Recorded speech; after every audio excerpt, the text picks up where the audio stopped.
G'day, I'm Patrick from Douglas Fir Design. Welcome to the workshop. I want to show you today how I fill sap lines and voids in eucalypt, in Tassie oak and messmate in a way that I haven't seen many other people do it and I think is the best result, the most durable and the most foolproof. So come along, I'll give you some tips. These sap lines are super prevalent in Tassie oak, messmate, so many of our timbers, and they err from the dark red to the black. Generally, on any kind of functional surface, we need to fill them.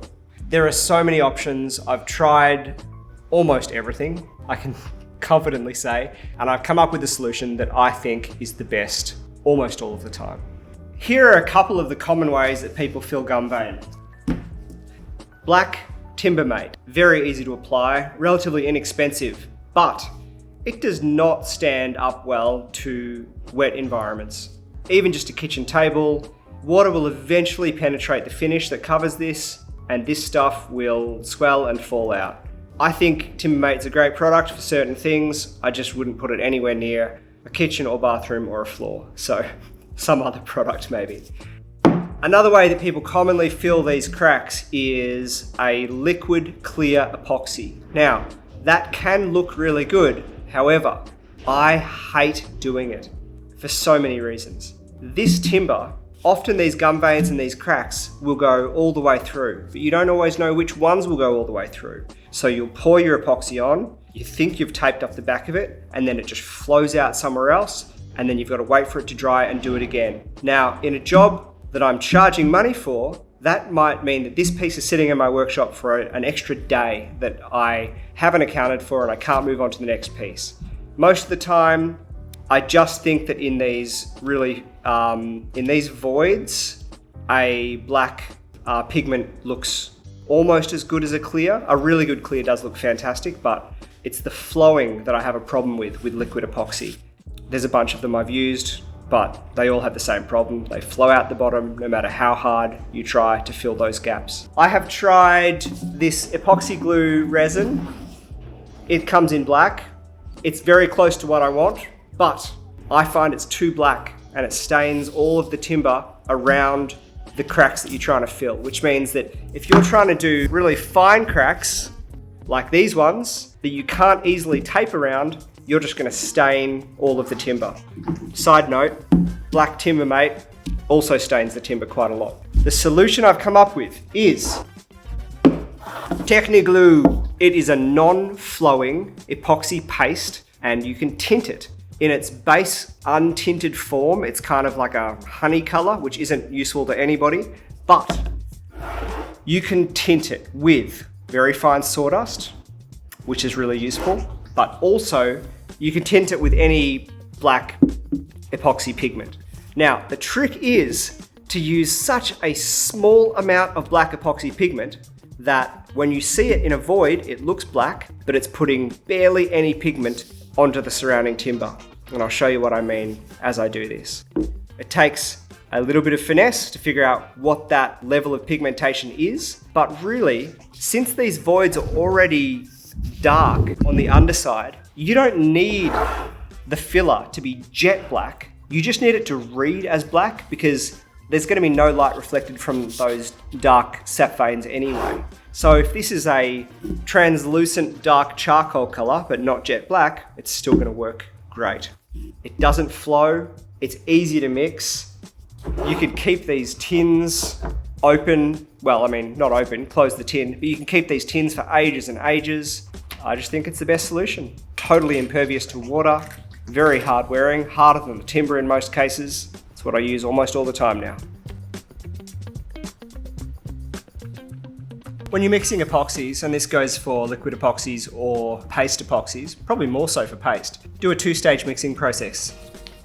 Mix them all on something disposable until it's fully mixed, making sure that you've scraped off any around the outside that was unmixed.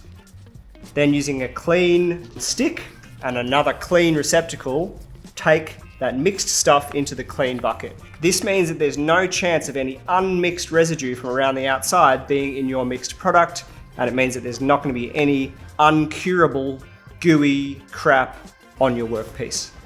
It's an extra step, but again, Saves time down the track if you have put unmixed epoxy all over your workpiece. So now all of our epoxy is mixed and we need to add some black. You can see the color of it there. It's kind of like, I don't know, honey. It smells like fishy mice. It is truly awful. This was 60 grams in total. I want to put like a grain of rice size black pigment in there. Depends on the pigment you're using. Tiny, tiny little goober. Mix it up, see what it looks like. So this level of black looks perfect. You can see on the sides here that you can kind of still see through it. It's a little bit translucent, I guess. Amazingly, I feel like I could have even used a tiny bit less black, and I used about the size of a grain of rice in 60 grams of goo. But still, this looks more charcoal than black, but it will be perfect for what I need to do. So now I just need to use a good clean spatula and smear it into all of those sap lines and any other cracks that I'm trying to fill, making sure that it's proud of the surface, and then everything will get sanded off later. So you can see it definitely has a slight staining effect on the timber, but it's not making it jet black, and I know that I can sand through that layer pretty quickly. One more reason that I avoid using a liquid-based epoxy is very often with these cracks and crevices, you may not see them initially, but bubbles will form. And even if you've gone through with a blowtorch and blown off the surface bubbles, you'll come back the next day and there'll still be a bubble in it because it will have seeped up through the timber. By using an epoxy paste, we can avoid those bubbles, almost all of them. And that makes my life easier.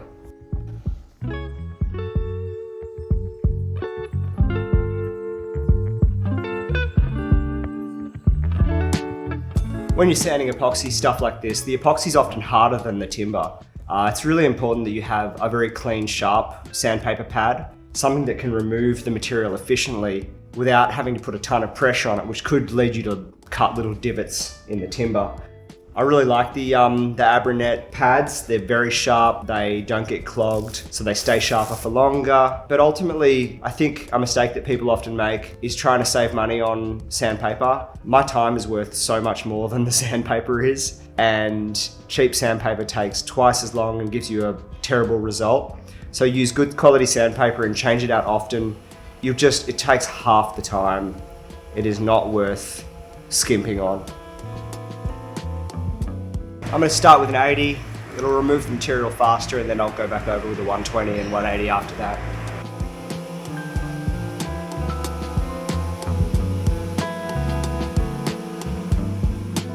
So I started sanding this and I got bored because it was taking too long. So I'm going to go through with a scraper and scrape off some of the excess epoxy. It's just so hard.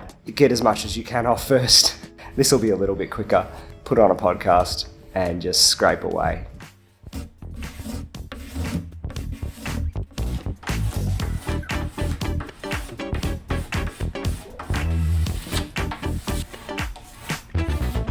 There's so much sanding later. No, it was probably about 40 minutes of sanding for a desk this size, combined with some scraping with a card scraper, and this is all finished. Change the sandpaper often. You've got to keep it sharp, otherwise it just takes forever and you'll end up with divots in the table. But it looks really clean. There's no shadowing from the dye penetrating the timber surrounding, or it was so shallow that I was able to sand it out. So now we're just going to put some oil on it.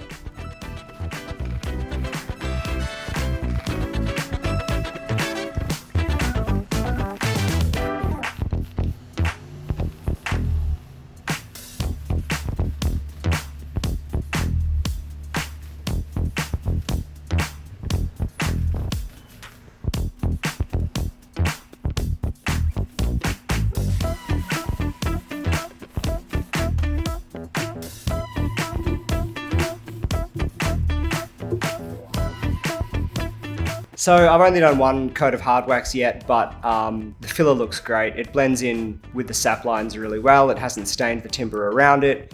Yeah, the sanding takes a while, more time than it might with a softer filler like Timbermate, but it's just so much more durable. It's never going to come out. It's never going to swell when it gets wet. I just think that the Techniglue with a tiny bit of black is the best solution for our eucalypt sap lines.